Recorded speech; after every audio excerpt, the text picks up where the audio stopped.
actually happens to the brain of a person with addiction?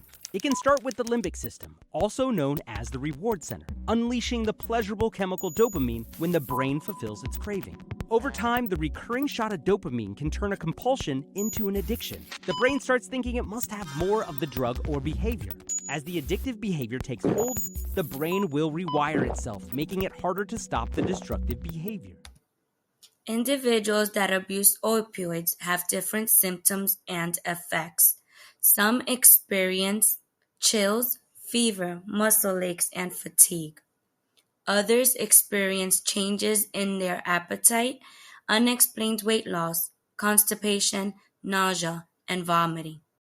Their sleep pattern might be affected. They would sleep odd hours, feel drowsiness, nervousness, irritability, euphoria, confusion, and depression.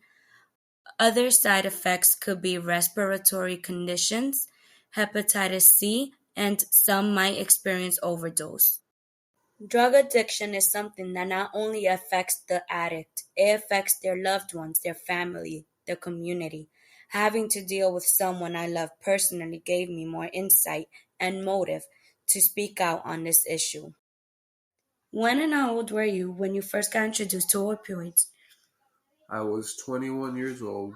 I had a surgery on my rotator cuff, What type of opioids were you consuming? Percocets. What made you realize you were becoming addicted to taking pills? At a certain point, I was getting sick. I couldn't really understand why or how I was getting more like fever types, chills. How many pills were you consuming a day? I got to a point in which I was consuming about 2 to 3 a day. So I would say for about almost 2 years. It was really on and off, and it was really hard for me to stop at certain points.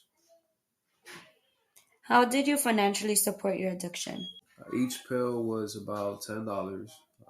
At that point, I was using my income, my work income, to support my habit, and my bills were would fall behind.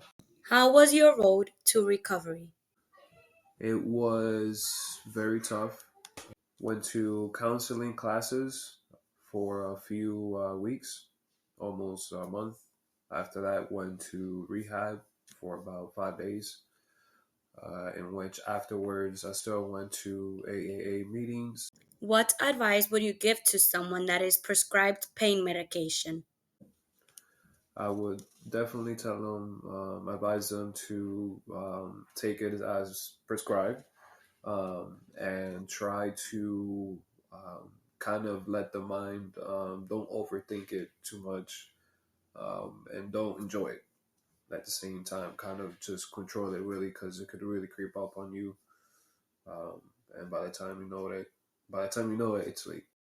In order to resolve hundreds of lawsuits related to opioid abuse, four pharmaceutical companies came to a settlement of $26 billion. In addition, Purdue will pay up to $6 billion. The settlement funds will be distributed within the states in order to help fight against the opioid crisis. If you or a loved one suffer from drug addiction, please don't wait until it's too late. There are plenty of 24/7 hotlines that are free. Also, look into your health insurance to see if they cover any drug addiction services that you might need.